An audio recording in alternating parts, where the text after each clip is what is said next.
057, FECR 436459, and FECR 436500, State of Iowa versus Adriana Blake. Ladies and gentlemen, we're here for 3 sentencings. I just want to explain, we have a little unusual procedure here.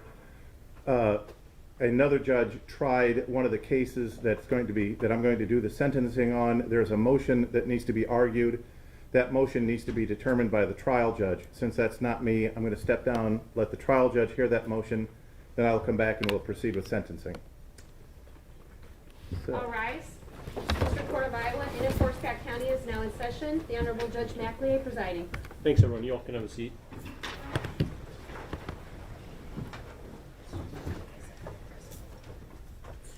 We'll go on the record. We're here in the matter of State of Iowa versus Adriana Blake.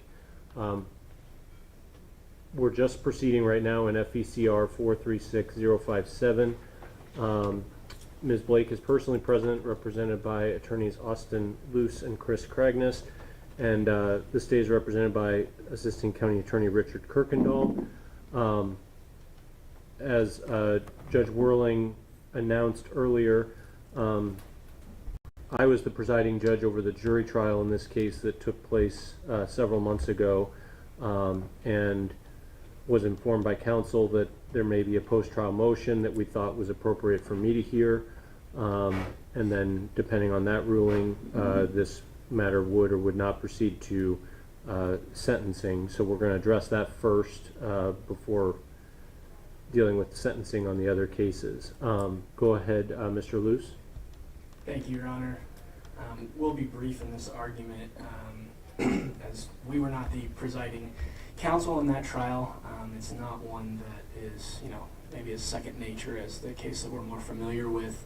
But in conversations with Ms. Blake and review of the record, we primarily hang our hat on the argument of the insufficiency of the evidence. Ms. Blake's prints were not found on the weapons at issue in that case. She wasn't ever located with one or both of the guns which were at issue. And so ultimately, Your Honor, I think it is an insufficiency of the evidence argument.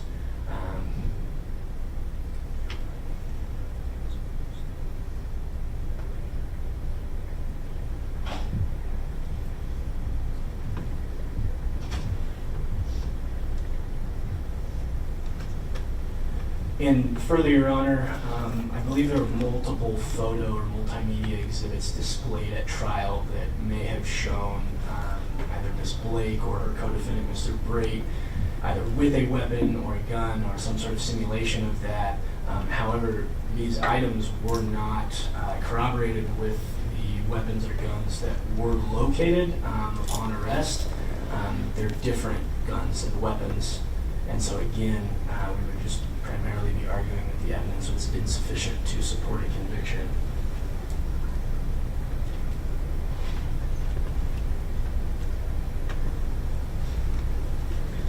In addition, Your Honor, I believe there was an objection of some sort made to an exhibit at trial in regards to some video that was played, and that the best evidence rule should have been used or should have controlled the issue at the time.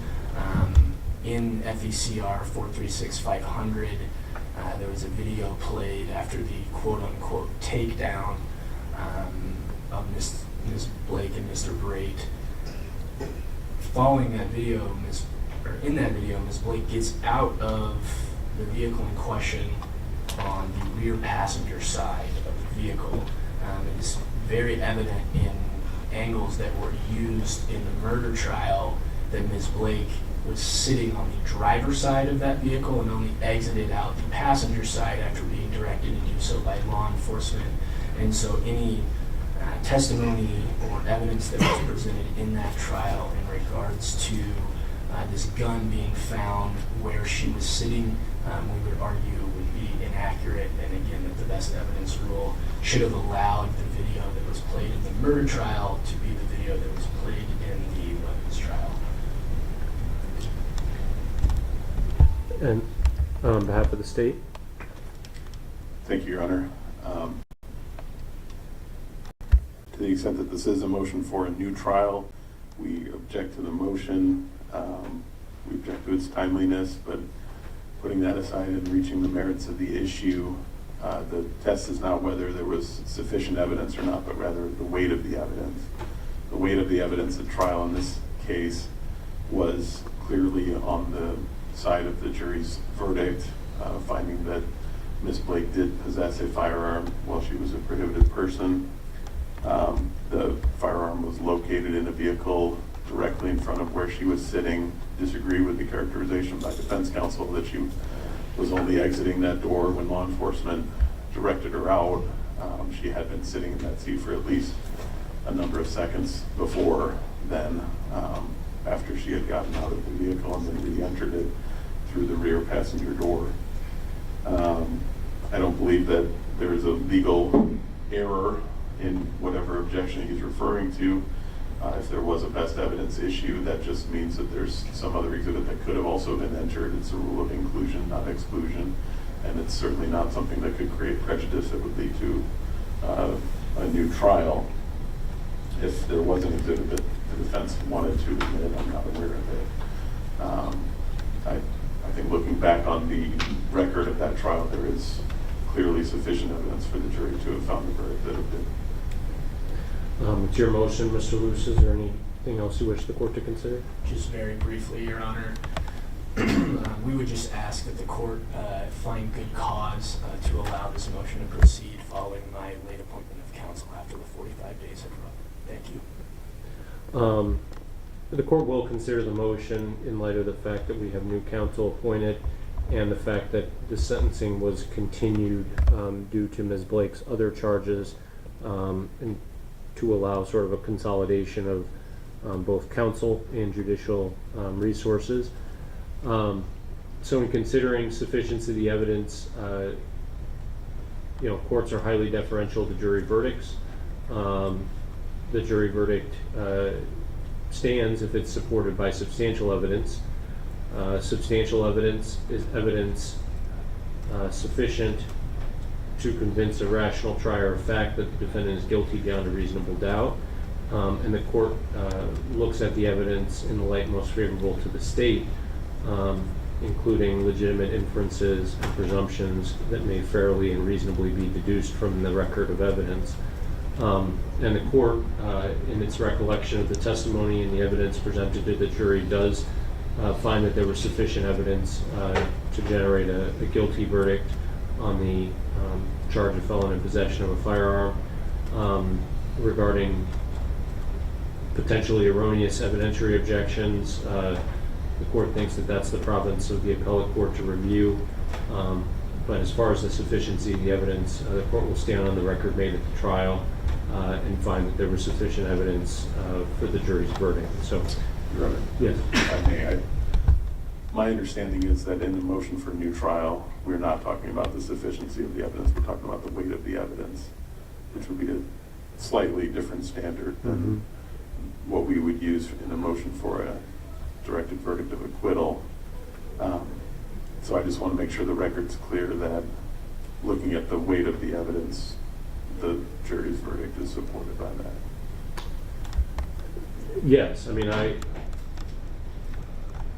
whether it's a motion for new trial or a motion and arrest of judgment, I guess, there is nothing about the evidence that struck me as insufficient or, that the weight was in favor of the defense in any way, shape, or form. I guess, can you enlighten me on which standard I'm missing as far as the weight of the evidence? Well, the sufficiency of the evidence, in my understanding, is only used for the motion of acquittal or motion for directed verdict of acquittal, and that's where we talk about evidence substantial enough to allow a rational fact finder to conclude guilt. Whereas in weight of the evidence, we're talking about just a verdict that's contrary to what the weight of the evidence is. And so we're not really looking at whether it's substantial or not, but whether it's actually contrary to the evidence. And it certainly isn't. And I think, and then in any light, whether it's to preserve that argument for appeal or whatever the situation might be, I don't think that the verdict was in contrary to the weight of the evidence. And furthermore, I'll find that there's substantial evidence supporting the conviction. So for those reasons, however the motion is couched, it'll be denied, and the matter will proceed to sentencing, but again, in an effort to consolidate the issues that will be presented to the sentencing court, Judge Whirling will be presiding over the sentencing to address all of those arguments by counsel. Anything else for me to address on the state's behalf? Your Honor, I was not trial counsel at that trial, but my understanding from the sentencing order is that there was not a habitual offender colloquy or anything done in that trial. Is that right? I don't believe we addressed that. I just want to be clear where we're headed for sentencing. Yeah. Okay. Okay. Anything else on behalf of your client, Mr. Luce? No, Your Honor, thank you. All right. Thanks, everyone.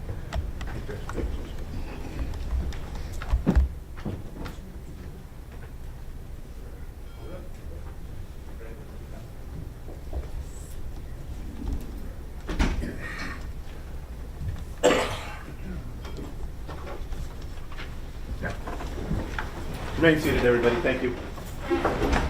Follow what we're getting up here.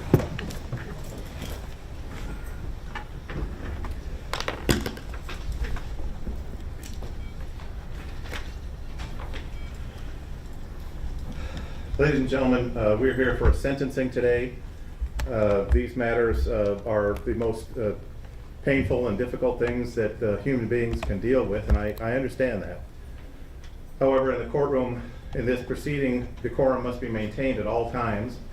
So I'm asking everyone, please, I want no outbreaks, I want no expressions, no clapping, no moaning, no expressions of any kind.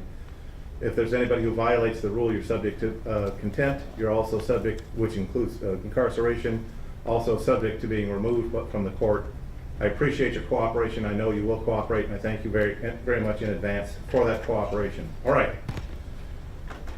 We are still in court in causes FECR 436057, 436459, and 436500, State versus Adriana Blake.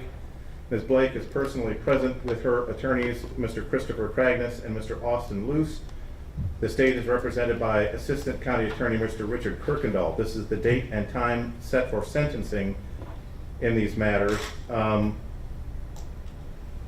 Mr. Luce, it's my understanding that you've resolved the pending motions in cause ending in 057? That's correct, Your Honor. Is there a motion that needs to be resolved in cause ending in 459?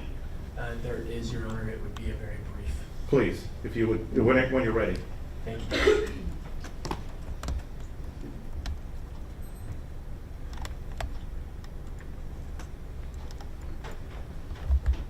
So as similarly discussed with Judge McEllier, Mr. Cragness or I were not trial counsel at the time for the, what was it, 436059? 436459. 459. All right. Thank you, Your Honor. We were not trial counsel in that case. Back in, I believe, February of this year, Ms. Blake entered into a guilty plea in which she was pled as charged. In conversations with Ms. Blake following that, and apparently in conversations she had with Mr. Smith, who was trial counsel at the time, who filed the motion in arrest of judgment, Ms. Blake was not aware of the potential consequences in which she was facing for the case, for a conviction of the contraband in the jail or the possession of meth's second offense. In addition, Your Honor, Ms. Blake was never given discovery by Mr. Smith in regards to the video footage or things that could have corroborated the evidence or minutes of testimony that enlisted the witnesses who claimed to have seen these things. So for these reasons, Your Honor, we would just be asking the court to set aside Ms. Blake's guilty plea in this case, and that she could not have provided a factual basis, and that she did not write the factual basis on her written guilty plea. Thank you, Judge. Thank you. What is the state's position, Mr. Kirkendall? Thank you, Your Honor. There was a motion in arrest of judgment filed by Mr. Smith in February of 2025, and basically the defendant's claim that it referred to was that the written plea did not match what had been discussed orally or something to that effect. We resist the motion and arrest of judgment. This was a plea that was made on the eve of trial to plead as charged. The only benefit was not pursuing the habitual offender enhancement. She executed 2 waiver of rights and plea of guilty forms with Mr. Smith on each one of the charges. There was a written plea agreement that she signed and that's filed in the case. And it's not a complicated case. There was methamphetamine on Ms. Blake's person in the jail. There was a substantial amount of video that corroborated that, and that was provided to her attorney. And there's no other reason to think that she was not of sound mind or somehow unable to make the deal that she entered into. Thank you. The issue here is whether or not the defendant knowingly and voluntarily entered into the plea agreement. This matter was a written plea followed by a written sentencing. I don't believe this particular court was not involved in the acceptance of the plea or the sentencing in that case.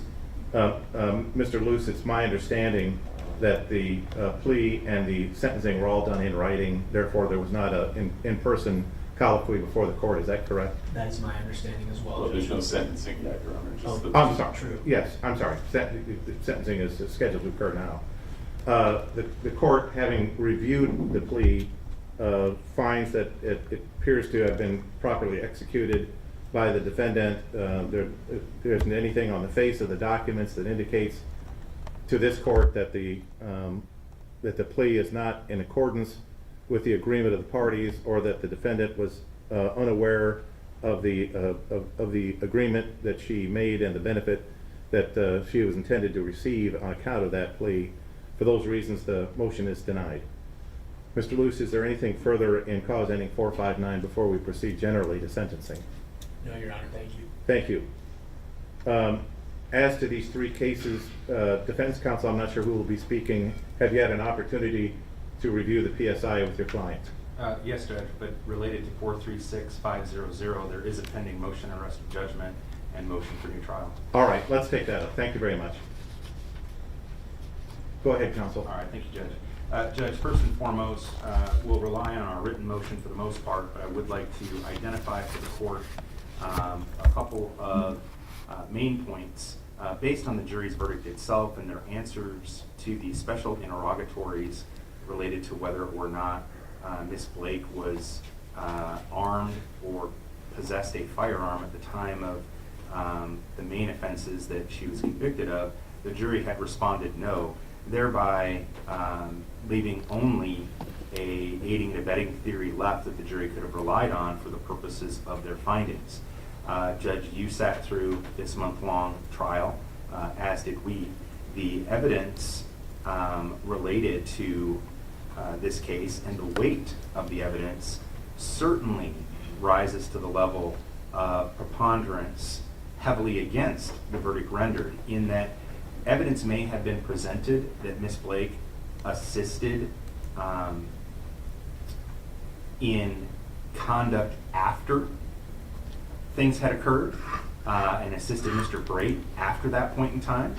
There was zero evidence presented, nor reasonable inferences that could be made related to any conduct up to and including the time periods of these particular offenses, Your Honor.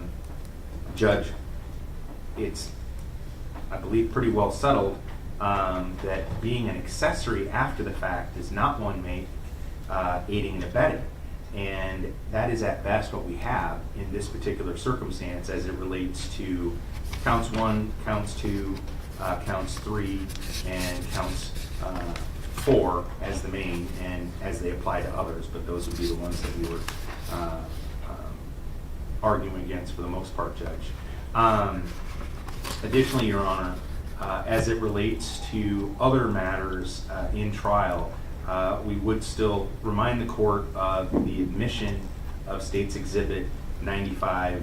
I believe it was A, it might have been just straight 95, but and the multiple layers of hearsay that that summary of events contained, which was also inadmissible hearsay, effectively providing the jury a summary of the state's theory of the case, which certainly is inappropriate, is also unfairly prejudicial to Ms. Blake, and its probative value was definitely outweighed by the danger of that unfair prejudice, especially as it may relate to misleading the jury in this matter, Your Honor. Judge, as it relates to the rest of the arguments in relation to the motion in arrested judgment and motion for new trial, the last thing I'd like to state is just reminding the court that we had previously filed a motion to sever. Ultimately, Mr. Brate was severed out within the trial itself. However, the we believe erroneous denial of our original motion to sever hampered our ability to properly strategize a defense for Ms. Blake, and as a result of Mr. Brate being severed out during trial, thereby, quite frankly, in our opinion, showing that he should have been severed out beforehand, tied our hands and affected our strategy to affect Ms. Blake's constitutional right to a fair trial, Judge. With that, I would have nothing else. Thank you. Mr. Kirkendall, what's the state's position? The state resists the defendant's motion, Your Honor, largely for the reasons we've expressed in the resistance that was filed. Just to briefly add to it, the claim of insufficient evidence concerning Ms. Blake's role in the actual murders fails upon looking at the evidence that was admitted at trial. We know that she and her co-defendant were the only two people in the house when Amy Smith was murdered. We know that they were the only two living people in the house when Brian Goodwin was murdered, that she and the co-defendant were in an intimate relationship that, as seen both at the time of the offense and especially in the ensuing days, they were closely cooperating in this scheme that they were in, this Bonnie and Clyde relationship. And the jury made the absolutely reasonable finding that she was just as responsible as Mr. Brate was for the murders of Brian Goodwin and Amy Smith. I think it's reasonable to look at the jury's verdict and assume that they don't know, they can't place which gun was in which person's hand. But that, in effect, does not matter when the two of them are combined together on a crime, and in the course of that crime commit murder. They are both equally responsible. Nothing about the jury's verdict is inconsistent with the evidence that came in at trial. As far as Exhibit 95A, we'll rest on the argument that's in the resistance. It is a fair summary of data that all the underlying points of which were admitted and discussed at trial. And to say that we have to leave 4 weeks of trial without being able to summarize any of it, I think is just ignoring the fact that we have that rule and that it's meant to help the fact finder in these kinds of cases. And finally, on the motion to sever, before the trial, there was no cause to sever the co-defendants because neither of them made a showing that their theory of defense was inconsistent with the others. Obviously, it was inconsistent when we got to the trial, but we had no reason to know that, and that certainly was not the representation made by defense counsel before trial when they were closely cooperating with each other on what those defense theories were. There were multiple meetings before trials in January and in May where the express purpose of those meetings was so that they could cooperate on their defense. There was every reason to think that that would be what we were dealing with at trial. To the extent a severance was necessary, and I believe it was within the court's discretion, but ultimately a discretionary ruling. I don't know that I agree with the court that it was mandatory at the time that James Schick made the statement, but to the extent that the court made that decision, that certainly cured any possible problem from the defendant being tried with her co-defendant. That was still very early in the trial. She had ample opportunity to present her defense in the way that she wanted to. The jury had the opportunity to hear her defense from her at length, and they ultimately rejected that, and rightly so. Thank you, counsel. Taking up the issue of the severance, it's the court's recollection that the severance came about in day 2 or 3 of this month-long trial. The severance, in this court's recollection, arose out of testimony from one of the state's very earliest witnesses who testified negatively about Mr. Brate, which the court felt prejudiced his ability to go forward with a fair trial before that jury. Therefore, the court granted the motion on the record and proceeded with the trial with Ms. Blake. I believe that because of the length of the trial, that the defendant had more than enough time to reconsider the situation with the facts on the ground, because the state had yet before it several weeks of trial before the defense would have the opportunity to go forward. So I think the defense had opportunity. I also want to comment that I've read both the motion and the resistance. There are comments in the motions regarding the accuracy or efficacy of this court's ruling. The court understands that particularly for the defense, they are fulfilling their ethical obligation to zealously represent their client within the bounds of the law. And I just want to put this on the record. I take no offense whatsoever at any statements or assertions by the defense that this court erred in any ruling that was made during the trial. I understand that the defense has that obligation and duty to execute, which I think that they have done professionally. In weighing the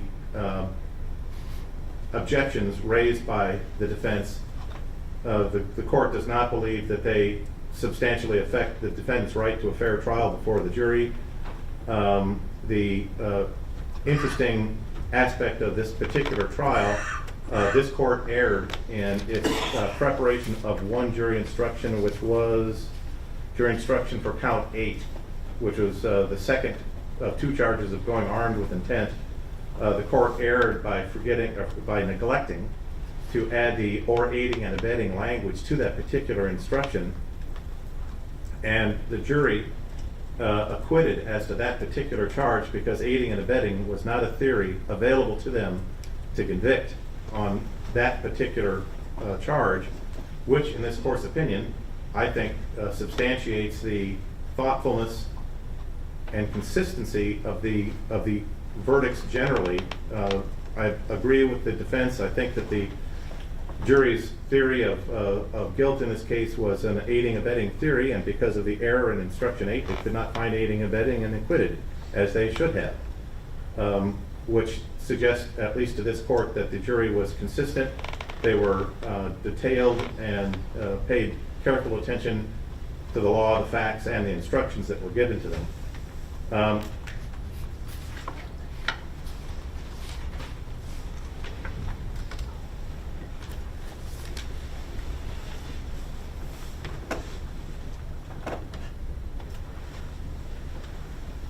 For all of those reasons and the reasons stated here on the record, the court denies the defendant's motion as filed.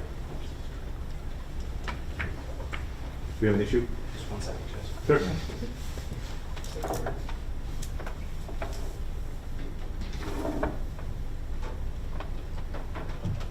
Shocker, it involves technology. Yeah, electronics, the bane of our existence. All right, anything else before we proceed with sentencing, Mr. Pegness? No, Your Honor. Have you had an opportunity to review the PSI with your client? Yes, Judge. Additions or corrections? No, Your Honor. Any from the state? No, Your Honor. What is the state's recommendation regarding sentencing in these 3 cases? Thank you, Your Honor. I'll start with FECR 436057, since it's the easiest. Our recommendation is that the defendant be sentenced to 5 years in prison. In FECR 436459, we recommend there that the defendant under count 1 be sentenced to 5 years in prison, and under count 2, 2 years in prison. In FECR 436500, for counts 1 and 2, the sentence is a mandatory sentence of life without parole. For counts 3 and 4, they are forcible felonies, requiring each a 25-year sentence with 70% of that sentence to be served before eligibility for parole. For counts 5 and 6, those are again forcible felonies, each carrying a 10-year sentence. Count 7, we're recommending a 5-year prison sentence. Counts 9 and 10, aggravated misdemeanors, we are recommending 2 years on each of those. Counts 11 and 12, abuse of a corpse, we are recommending 10 years prison on each of those charges. Count 13 is arson in the second degree, we are again recommending 10 years of prison.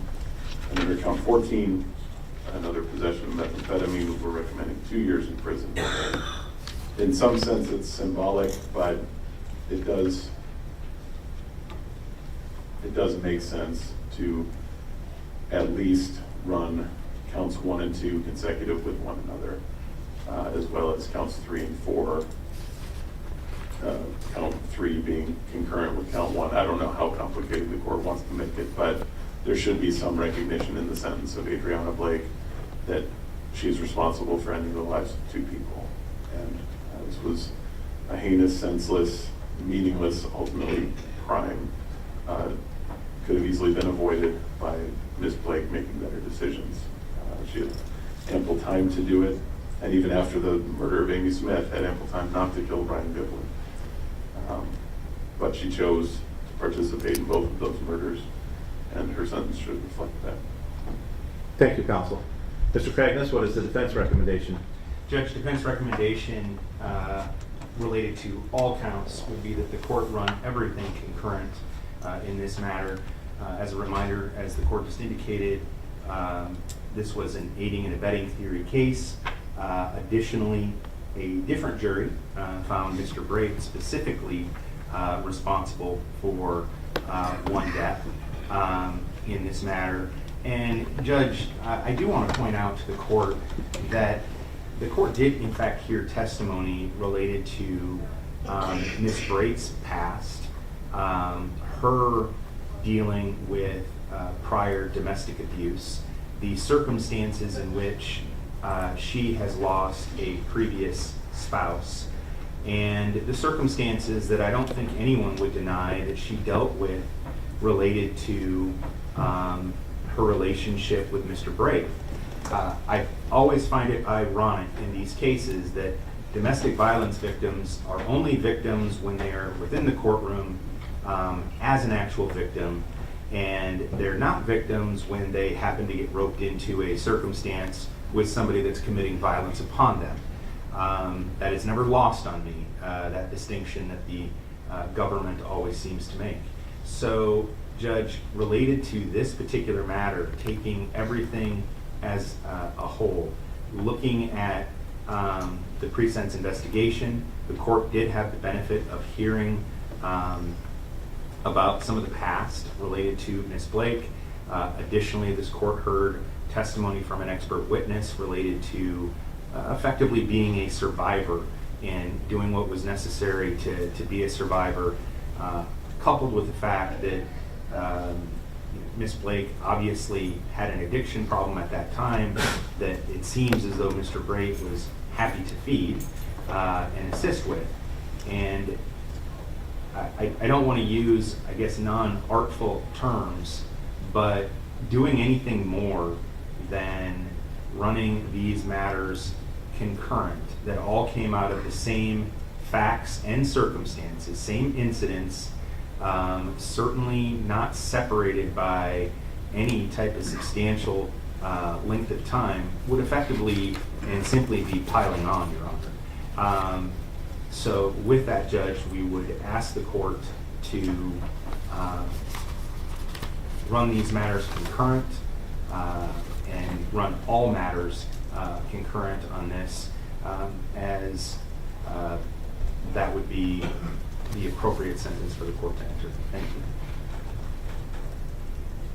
Thank you, Mr. Cragnis. Mr. Kirkendall, are there persons who wish to exercise the rights of victims to present at this time? There are, Your Honor. I would ask that they follow Ms. Blake's allocution. I'm sorry, I meant to do that. Thank you. Mr. Cragnis, does your client wish to address the court? That is the proper order of things, and I apologize. Your Honor, can we take a 5-minute break? Okay, we'll take a 5-minute recess. Thank you, Judge.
Pardon me?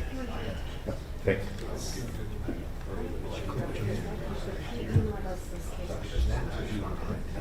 Do you want them? I've got case numbers. He emailed me too, or did you find all the right, because one of them's not right. On the rebels? Yeah. Oh, I don't know anything about them. Okay. Like, really, I know nothing about them, but like, I still know nothing about them. He emailed the.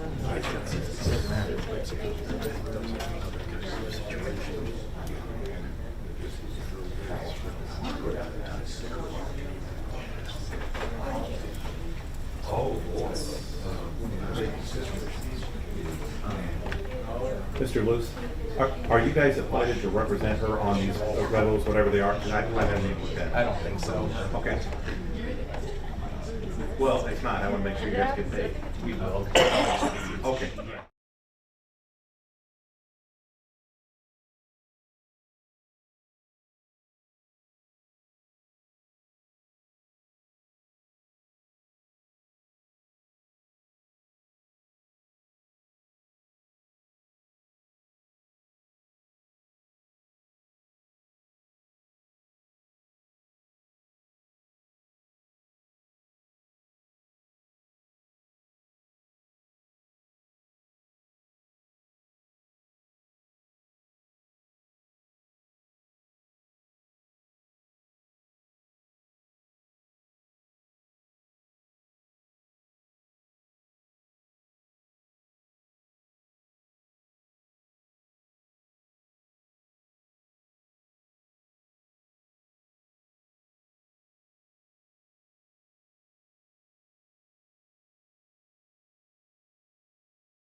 Yes, there's been a bit of an issue, Your Honor. We have she's put together a statement that she would like to provide to the court. The issue, however, is that it did not get printed off for her to read, and so she may be using my laptop screen unless we can get that printed for her. I'm fine with her using your laptop screen.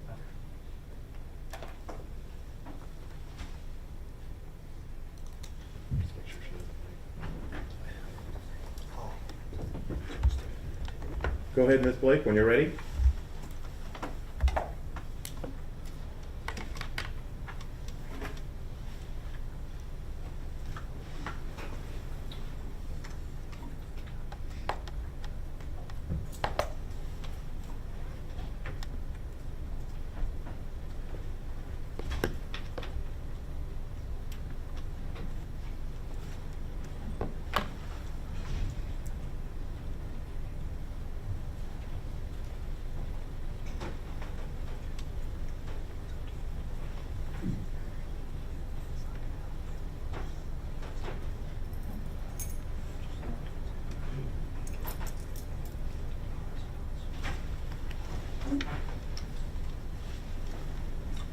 I'm ready, Your Honor. Go ahead, Ms. Blake. Can you hear me? Okay. As our losses have impacted all of our lives, I would like to begin with a moment of silence, remembering all of the lives that have been taken and those still suffering, including the alcoholics and addicts fighting their battles every day.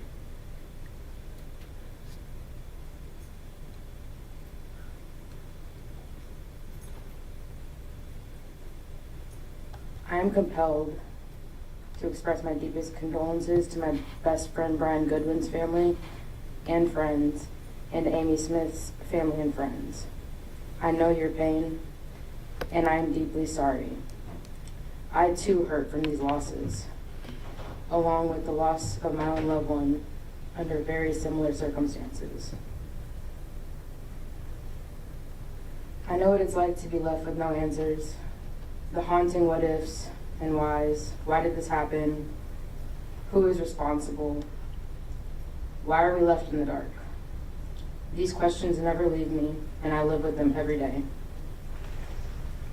I must also admit this. I am not guilty. I am not the monster that some of you may believe. I am both innocent and I am a surviving victim. Some of you may see me as a culprit, others as a young woman who escaped death, but I can tell you justice has not been done. Why are the women not getting justice? What does justice even mean if the truth is ignored? The state was satisfied with a forced confession and inconsistent evidence. The jury itself said I was not armed with a firearm. They were right. I never had one. There were no fingerprints, the ballistics inconclusive, and yet I was still found guilty. If Devin was acquitted on multiple other charges and I was unarmed, well, that math just doesn't add up. And still, I'm called guilty. This injustice is not just mine, but Amy's and Brian's, and every woman who has been denied true justice. The public only sees what they're allowed to see. That is manipulation. Many of you are as confused as I am, and whether you admit it or not, a shadow of doubt remains. This letter is for Brian, for Amy, for my child, for my family, but most of all, it's for myself. More than 2 lives were taken, and countless others destroyed. I'm sorry for the pain, and I'm grateful for those who have shown me love and support despite everything. And for those of you who only know my name, but not me, let me tell you who I am. My name is Adriana Blake, and I have been in jail since I was 26 years old. I'm 28. Today marks my 19 months of sobriety.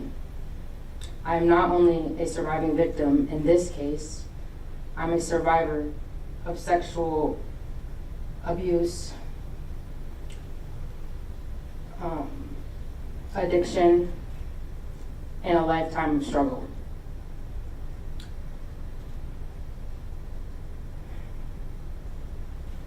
Addiction is a disease that shaped my life from a young age. It connected me to the people around me, even to Brian. I've made poor choices. I've been in and out of the system, and I accept responsibility for those mistakes. But I am not a violent person.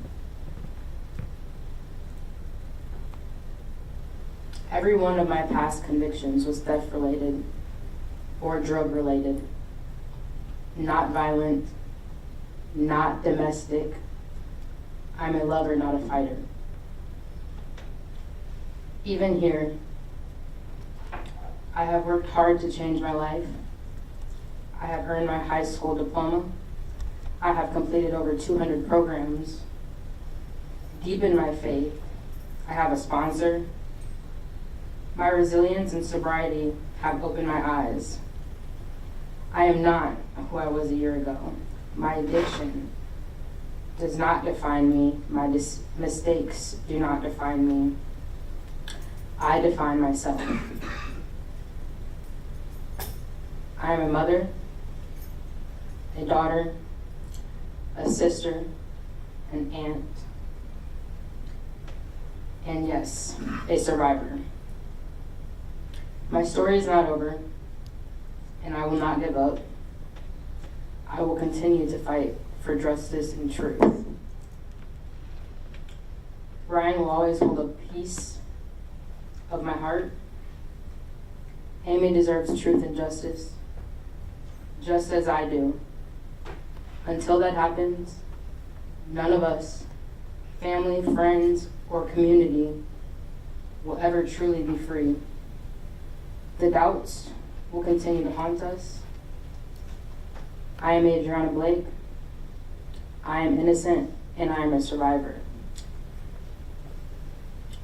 That is what I've written, but I would also like to say I do have condolences again to Sarah and Caleb Goodwin, again to Brian's family and friends, as well as to Olivia Smith and Sally Smith.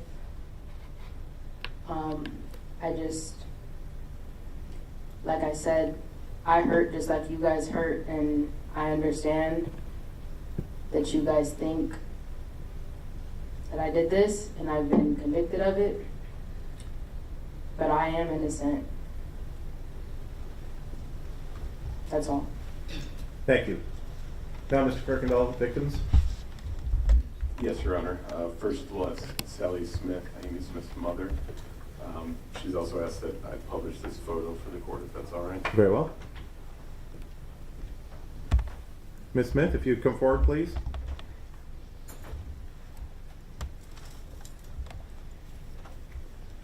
Ms. Smith, I'm going to have you take a seat in the witness stand.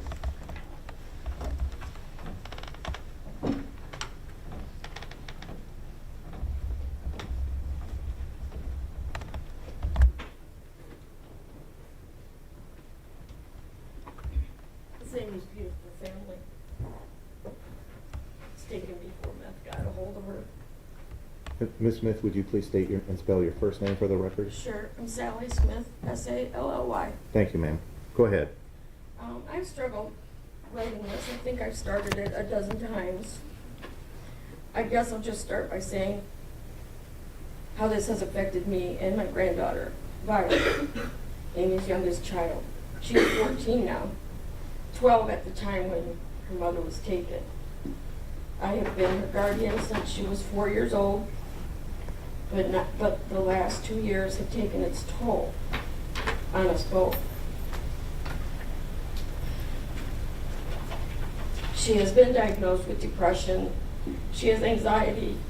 She missed so much school in 8th grade. Her grades suffered. This year she's doing online school because she can't even face going to school, seeing people. I suffered a stroke on June 19th of 2024, 8 days after Amy's memorial service.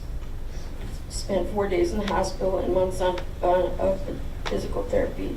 I still wake up in the morning, and for 2 seconds, I forget. Then, boom, realization hits me, and it's like hearing the news all over again. Amy was more than a daughter. She was a sister, an aunt, a friend, a mom to 3 beautiful children, Olivia, Avery, and Violet. But she's not a survivor because she was murdered by Adriana Blake. She was a beautiful person. She was a loyal, loving friend. She was a generous person with a big heart.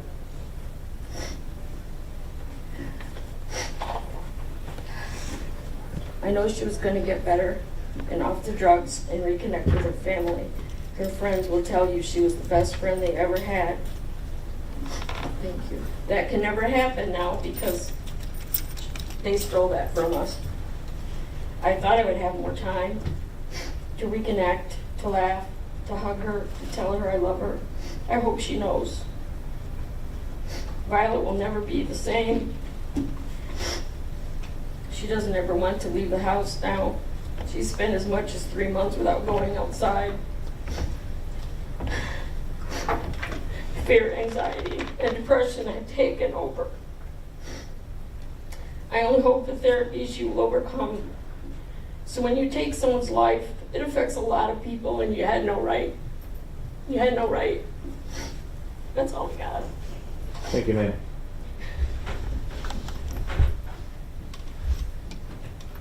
Elliot, one of Amy's sisters, wants to speak. Ms. Elliott, if you'd come forward.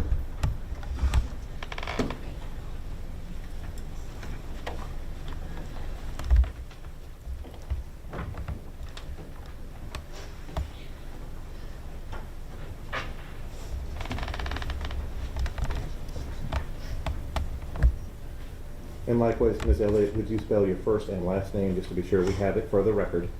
Kelly Elliott, Kellilliott. And you're a sister to Amy? Yes. Go ahead, ma'am.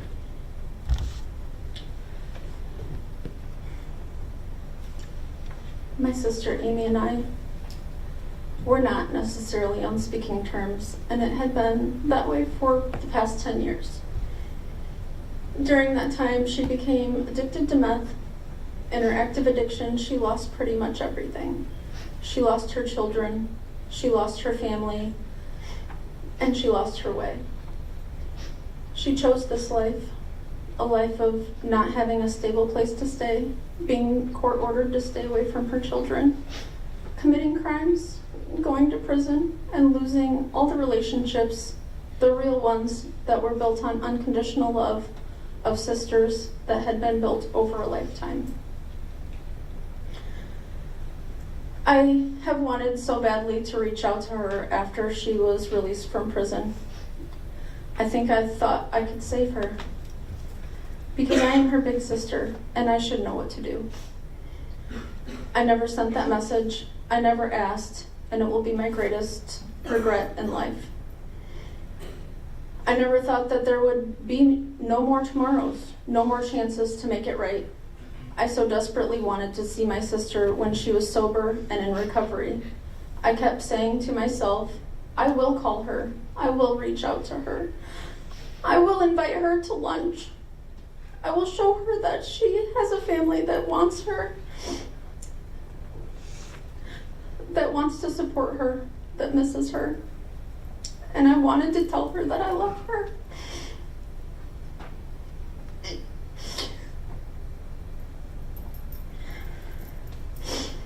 I am Amy's older sister by 1 year and 9 months to the day. However, I will continue to grow older while she will forever be 45.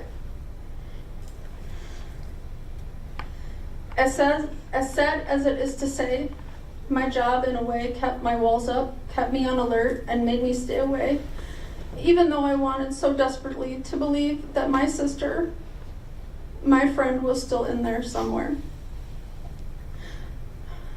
You see, I have been a police officer for 16 years.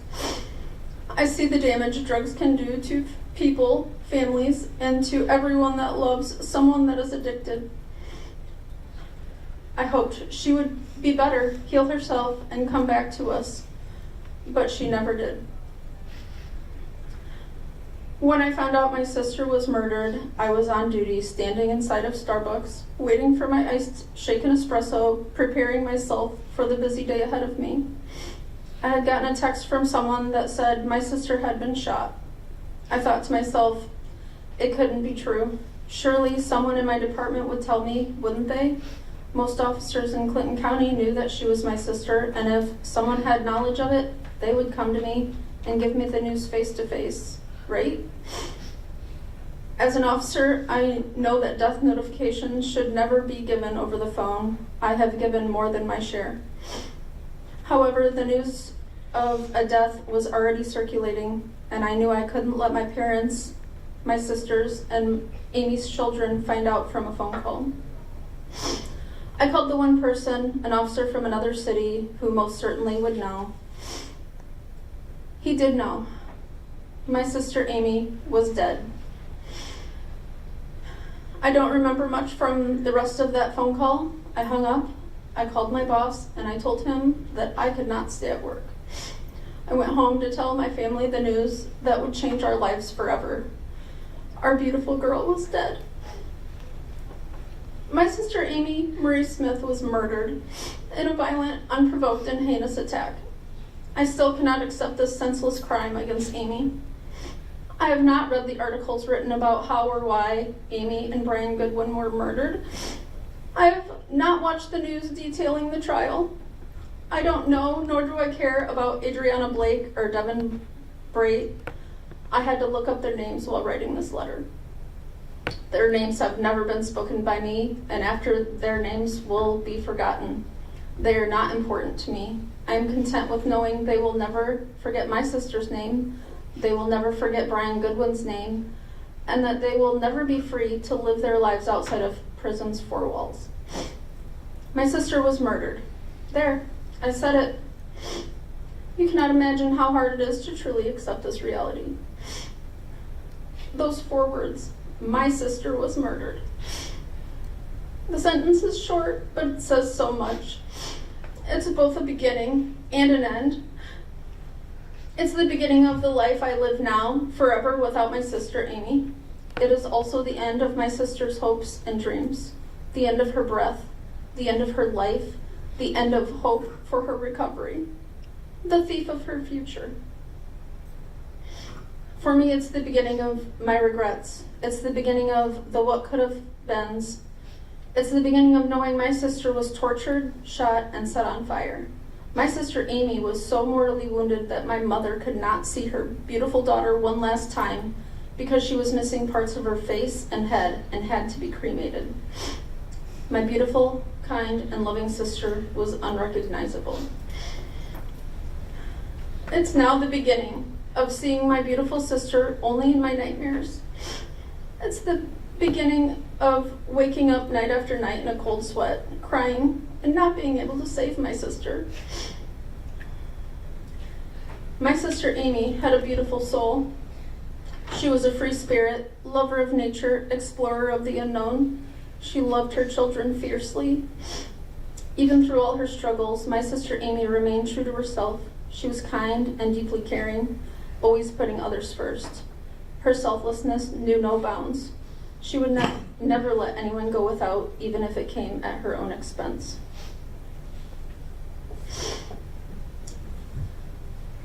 The people who killed Amy may want to reduce her to just another victim, but Amy mattered.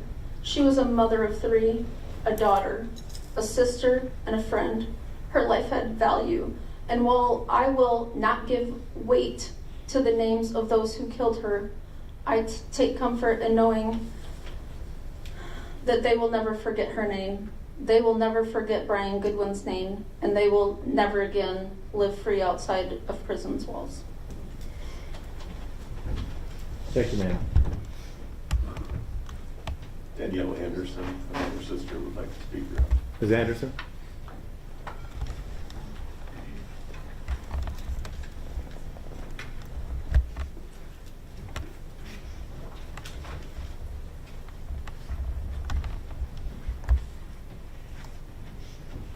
And Ms. Anderson, would you spell your name for the record, please?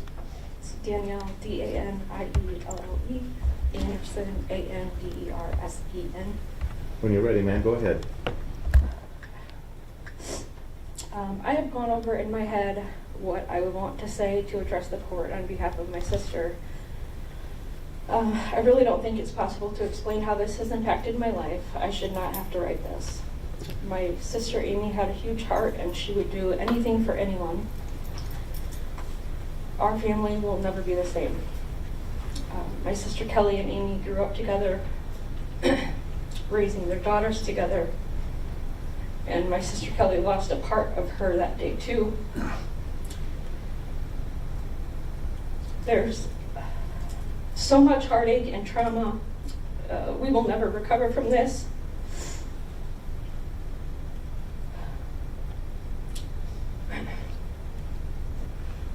I am a 911 dispatcher for Clinton County, and it's very traumatic to take calls, and you don't ever think it will happen to you, and then it did. I spent a lot of time thinking about what she was thinking about before her life was taken, how scared she must have been, and how much she suffered. I can't stop thinking about her beautiful body and what abuse they did to it. I have heard and read a lot about the trial, and I have seen the video of Blake wearing tactical gear, holding guns, and admitting to killing my sister and her friend Brian. She thinks that she is tough and mean and badass, but in reality, she's just a worthless piece of trash that cannot even handle the Scott County Jail. You claim to have felt unsafe due to alleged threats from staff and inmates. I can't wait for you to go to prison for the rest of your life, and I hope it's absolute torture. And I know that you're an entitled, disgusting human being, and you will never realize the effects of your actions. However, I will have a little bit of peace knowing that you are going to be rotting away. I asked the court to give her life in prison without the possibility of parole. This crime was horrific, and for no reason other than to steal a little bit of money. The hurt this has caused my parents having to bury one of their daughters is absolutely devastating. Thank you, ma'am. Sarah Womack is also a sister of Amy Smith, Your Honor. She'd like to speak. Very well.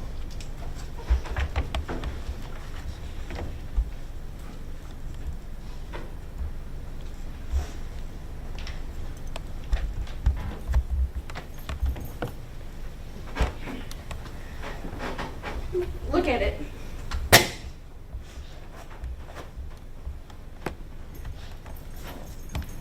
Ms. Womack, would you spell your name for the record as well, please?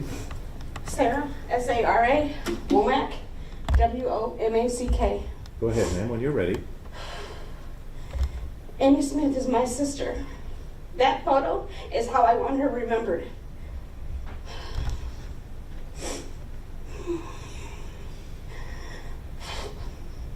I too had an estranged relationship with my sister because of her life choices.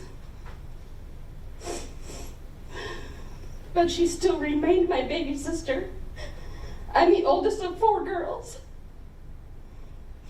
My love for her endured regardless of the distance between us. The distances in our life choices may have created a separation, but they never lessened the care I felt for her. Amy's choices led her to estrangement from most of our family and brought her in and out of jail or prison. While these decisions were difficult for us to accept, they did not change the love we held for her. I always wished and prayed for her to find her way and build a better future for herself. Among the four of us, Amy was exceptionally intelligent, especially when it came to book smarts. When she was in a good place, she was lively, affectionate, and full of life. She was beautiful, carefree, and truly lived on her own terms. Amy was not only a mother, but a daughter and a sister. Though the tragic events surrounding her death have left painful images in my mind, I choose to remember Amy as she was in happier times. Her true essence was not defined by her struggles, but by the spirit and the love she brought to everyone she knew. Since her horrific death, I have been struggling with anxiety, sleep deprivation, and concentration issues. These challenges have affected my daily life, making it difficult to maintain a sense of normalcy and to focus on responsibilities. The persistent anxiety has led to restlessness. It has further contributed to ongoing difficulties with sleep. As a result, my ability to concentrate has diminished, impacting both work and personal activities. I can't say your name. I'm not gonna. Throughout the entire trial, I paid careful attention to your body language, and it was evident that you did not display any indication of remorse. Instead, you appeared in court smiling, laughing, and engaging in light-hearted conversation with your attorneys. Hopefully, you will be sentenced to spend every day of the remainder of your life in prison. This outcome stands as the furthest measure of justice available to our families, according to the law. Yet, in my view, it falls short of true justice. You took 2 lives, and you still get to live. Thank you, ma'am. Olivia Smith is here, Your Honor. She's Amy Smith's daughter. We'll have her testify from there. You can read your statement from there, ma'am. Your Honor, can I help her? Sure.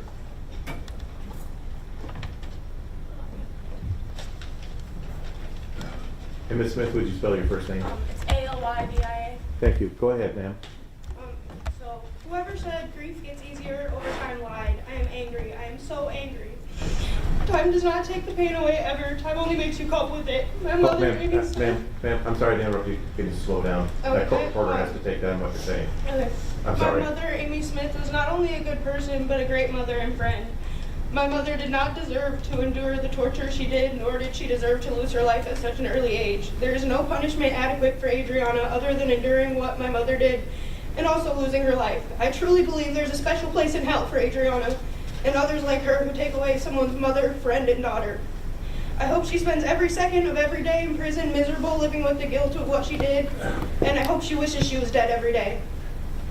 She will never begin to understand the amount of suffering and pain she has brought upon myself and my family. She didn't only take away my mother, she took away my best friend. Missing someone so much is a full-time job. My heart hurts every second of every day. Thank you, ma'am. Any other victims, counsel? I believe that's all of the statements, Your Honor. Thank you. The court has heard the statements of counsel, the statements of the defendant, and the statements of the victims in this matter. Very powerful statements of the victim. Ms. Blake, listening to your allocution, I'm struck by your wallowing self-pity and your attempts to paint yourself as the victim in any way that you possibly can. You're the victim because you're a woman. You're the victim because you suffered domestic abuse. You're the victim because justice was unfair. Ma'am, you're not the victim, you're a murderer. And today you're going to receive justice that you should receive.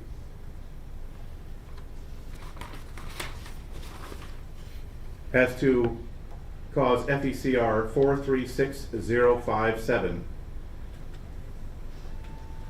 it is the judgment and sentence of the court that as to count 1, the charge of a felon possession of a firearm, that you be sentenced to the Iowa Department of Corrections pursuant to 902.3 and 902.9 for a period not to exceed 5 years, and that you pay the minimum statutory fine of $1,025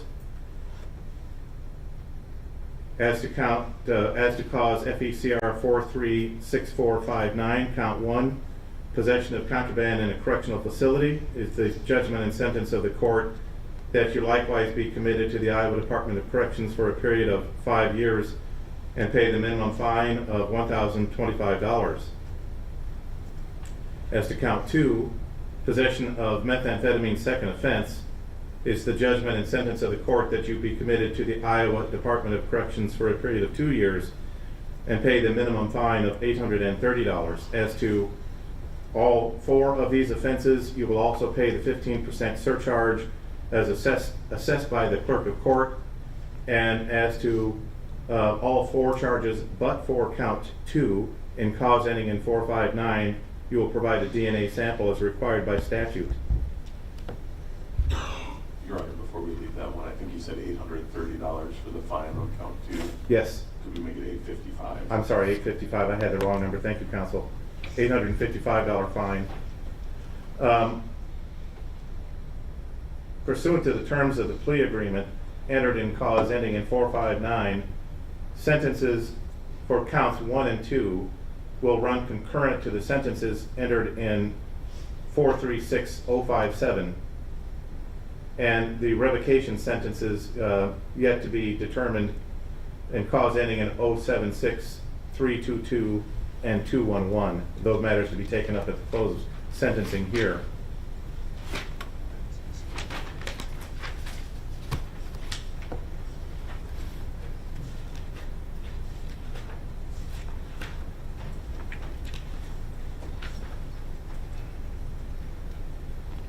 In cause 436500, there are a multitude of charges for which you are convicted after a month-long trial and a jury of 12 peers found you guilty by proof beyond a reasonable doubt. As to counts 1 and 2, murder in the first degree and a Class A forcible felony, pursuant to the verdict of the jury in these matters, and as provided by 902.1, it is the judgment and sentence of the court that you be committed to the custody of the Director of the Department of Corrections for the remainder of your life, without the possibility of parole. As to each offense, you shall be given credit for time served in the county jail, pursuant to Iowa Code Section 910.3b, because you are convicted of a felony that resulted in the death of another person. You are ordered to pay the victims Amy Smith and Brian Goodwin their estates the sum of $150,000 to each estate. If the victim died intestate, you shall pay this victim restitution to the victim's heirs at law as determined by the probate court pursuant to Section 633.210 of the Iowa Code. This restitution shall not be dischargeable pursuant to the Federal Bankruptcy Act. It is further ordered that defense counsel shall file a notice of appeal in these matters within 30 days of this date. Upon filing of that notice, defense counsel is released from representation herein, and the Iowa Appellate Defender's Office is immediately thereafter appointed to represent this defendant.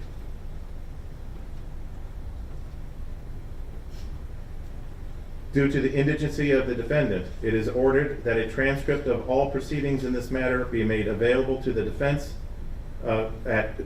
counsel at the expense of the state. In addition, the defendant shall provide a DNA sample as required by statute in this matter. There is no fine and no surcharge as to counts 1 and 2. As to counts 3 and 4, the robbery charges, it is the judgment and sentence of the court that as to each offense you be committed to the Iowa Department of Corrections for a period of 25 years. You will pay no fine, there is no surcharge, but you will provide a DNA sample. The court is required by statute to determine whether you will serve 50 to 70% of the maximum of that sentence before you are otherwise eligible for parole. As to these charges, it is the determination of the court that you shall serve the maximum 70% of these sentences before you are eligible for parole, as to these two charges.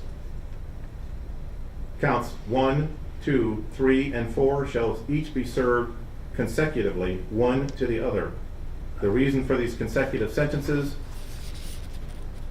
is to protect the public, also based on the horrific nature of these offenses, also to determine criminal activity based on the defendant's age, character, and propensities for reform, and in particular, her lack of remorse and her refusal to admit guilt as to these crimes.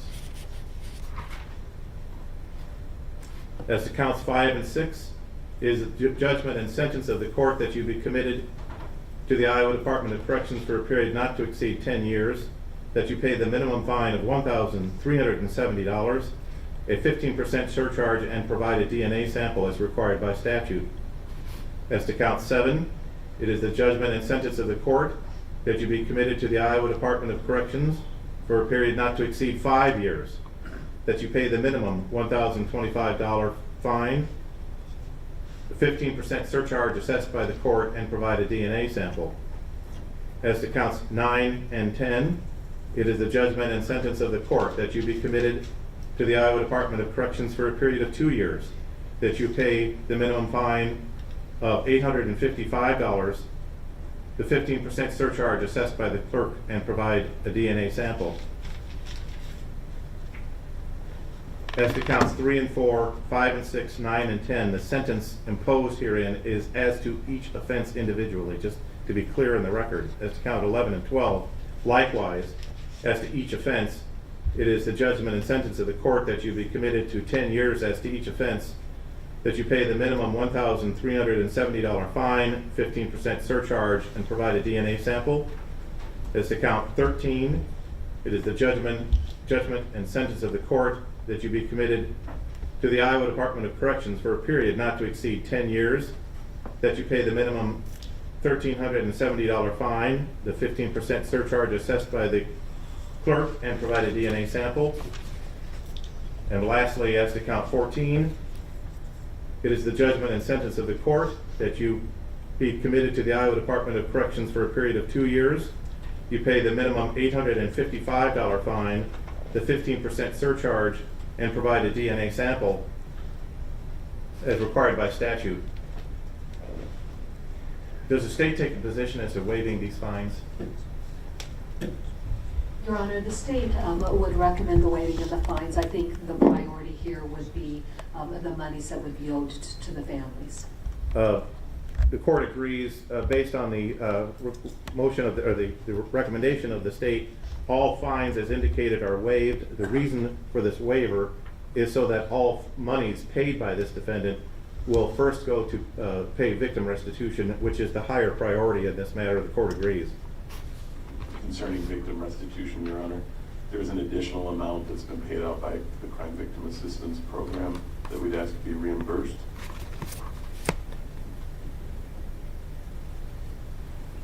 Let me get to that. Yes, sir. The court finds, based on the defendant's life incarceration without the possibility of parole, that she is not reasonably able to pay the costs of this action, which is Category B restitution. Her liability for Category B restitution is set at $0 for all of these offenses. As to counts 5 and 6, 7, 9 and 10, 11 and 12, 13 and 14, these shall be consecutive to counts 1, 2, 3, and 4, but all of those charges shall be concurrent with each other, that being 5 and 6, 7, 9 and 10, 11 and 12, 13 and 14 shall run concurrently with each other, but consecutive to 1 and 2, 3 and 4.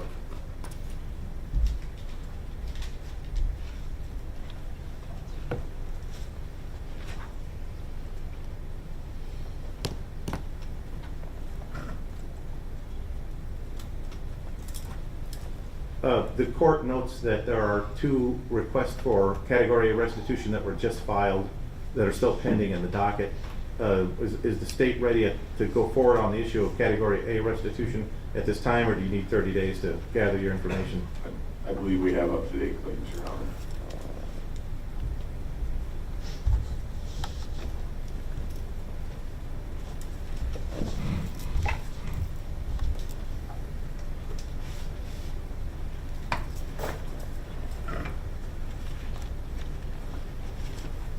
Mr.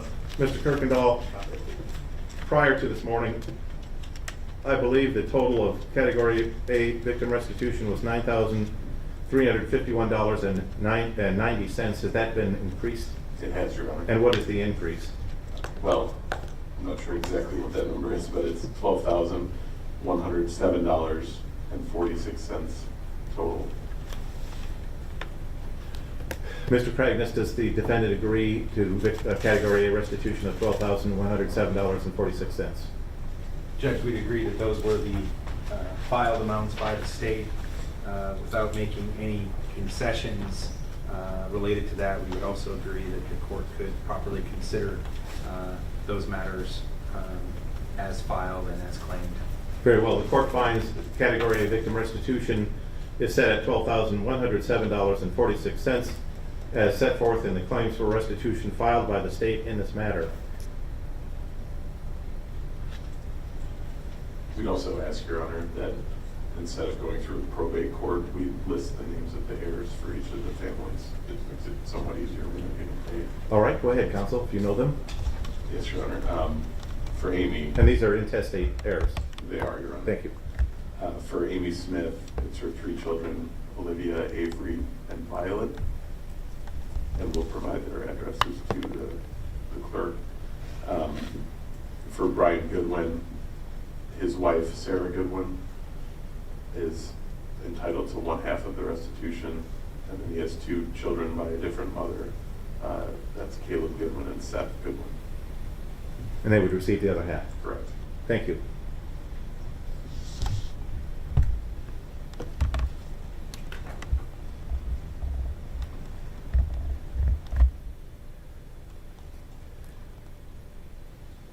Ms. Blake, these are your appeal rights. You have the right to appeal your sentence to the Iowa Supreme Court. To do so, you must file a written notice of appeal with the clerk of court within 30 days from today. Failure to file a notice of appeal will be deemed a waiver of your right to appeal, and you will lose that right.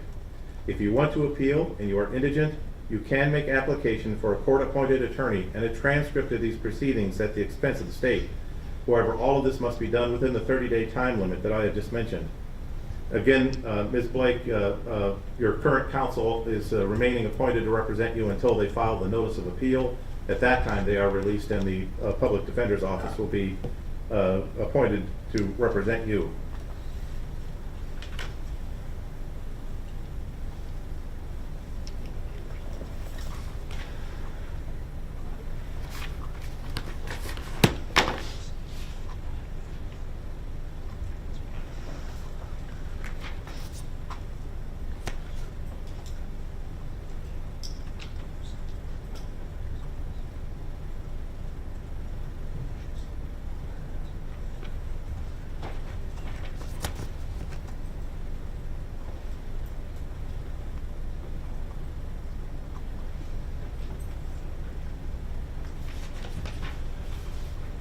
Mr. Kirkendall, is there anything in the sentencing the court may have neglected or overlooked? I have no notes, Your Honor. Mr. Cragness, is there anything in this matter the court may have overlooked or neglected? No, Judge, nothing that the court may have overlooked or neglected. However, Your Honor, for the purposes of the record, I do believe, and the record will speak for itself, that the court referenced Ms. Blake's refusal to admit guilt, which would be in violation of her Fifth Amendment right to remain silent under the United States Constitution. It would also reflect against her right to remain silent under the Iowa Constitution. I would submit, Judge, the consideration of that in the statement by the court that her refusing to admit guilt, and to be clear, Judge, I did not hear it as acknowledging the jury's verdict or anything of that nature. If I'm wrong on the record, I apologize, but I heard it as a refusal to admit guilt. That being a violation of her rights, that is an impermissible sentencing factor. That is an impermissible factor for the court to consider as it relates to concurrent versus consecutive sentencing. As such, Judge, we would ask the court to immediately reconsider its sentence. Regretfully, Judge, we would also ask the court to recuse itself and assign sentencing for a different judge that did not take into account a impermissible factor. That's all I have, Judge. Thank you. Thank you, counsel. And I appreciate the heads up. I did misspeak. I was not attempting to indicate, I think that's what my language was. It was just, it's sloppy language. I was not intending to indicate that the defendant had to admit her guilt and give up her right. I was intending to indicate that she was not acknowledging the guilty verdict of the jury in her statement of her victimhood in this matter. I understand that she has the right to remain silent, not to speak as to her guilt or innocence in this matter. The court, throughout this trial, has taken great pains to protect that right and acknowledges that right here at sentencing. In my sentencing, her failure to acknowledge the sentence of the jury is probably I think it's the last thing I mentioned, because it's the least important of the factors that I mentioned in determining the sentence that I imposed. For those reasons, the motion is denied. Thank you, Judge. Thank you. Anything that the court has overlooked or neglected? No, Your Honor. Mr. Luce, do you agree? I do, Your Honor. All right. With that, we are adjourned as to these sentencings.